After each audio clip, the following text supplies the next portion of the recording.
Jiro here for Umbra Games with a review of Night Trap 25th Anniversary. Played on a physical release on PlayStation 4, courtesy of Limited Run Games, but also available digitally from PlayStation Network, as well as on PC. Night Trap was originally released on Sega CD in 1992, and was one of the two games responsible for the birth of the Entertainment Software Ratings Board, or ESRB, due to a pretty severe misrepresentation reel presented to a special Senate hearing after the game's release. This version of the game actually includes some documentary footage on how all that went down. Now, Night Trap is what I'd push into a fairly lowly populated genre I'd call interactive movie. The game features several VHS quality streaming segments, 8 rolling at one time, and you as the player flip between them and press a button to trigger traps. The game's plot revolves around a house where a special SWAT team called SCAT, or Special Control Attack Team, has footage from a lakehouse, where students that work at the nearby lake resort stay and are disappearing. The intro of the game features a nefarious figure triggering floor and wall traps seen through surveillance cameras to capture the victims. SCAT gives you as the player the override to control the traps, and when the next group of visiting teenage girls arrive, use those same traps to defend them from guys that walk funny and are dressed in garbage bags, known as augurs. Now, the actual gameplay involves navigating between the 8 rooms, making sure you have the correct color override, which changes at certain points in the game, and triggering traps when the augurs are in specific places in each room. Some rooms have 2 traps, like the living room with a spinning bookshelf and a floor trap, or the bedroom with the floor and closet trap. The game itself runs until it hits just after 25 minutes, unless you've missed key captures and let an important character die, or let a main villain slip through alive. There is one checkpoint around the 13-minute mark where you can continue if you fail a crucial point. There are 100 possible captures you can make, and it is possible to catch them all. Now, I played this with my friend Open Water Swim, where one of us would record the times we needed to be in which room to capture all the augurs and catch all of the color change messages into a spreadsheet. I would say one flaw in this game's layout is the fact that being where you need to be to capture enemies takes you away from several story points that really kind of flesh out this world.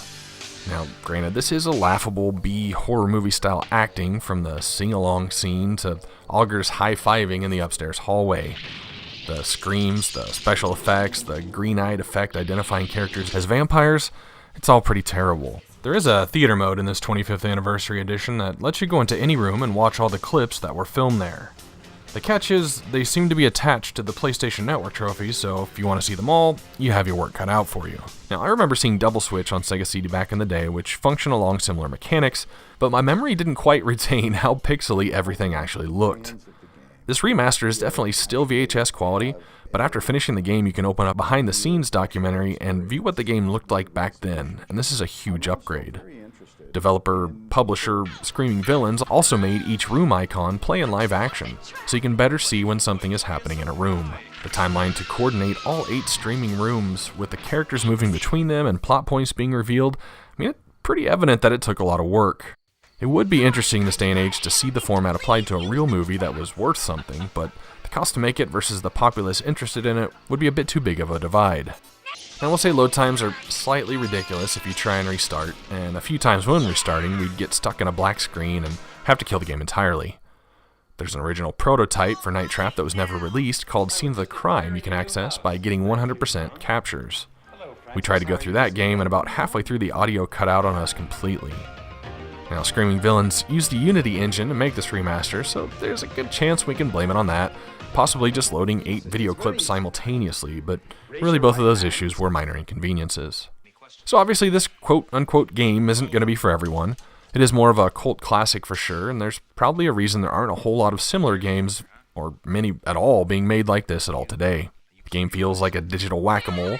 It's super light on gameplay and took memorization and charting to be effective in it.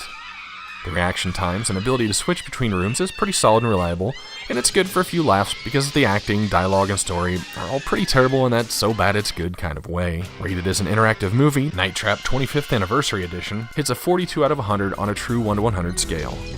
This is Jiro for Umbra Games. Thanks for watching. As always, please feel free to subscribe to the channel to receive notifications from YouTube of new videos, or follow me on Twitter @Umbra Games.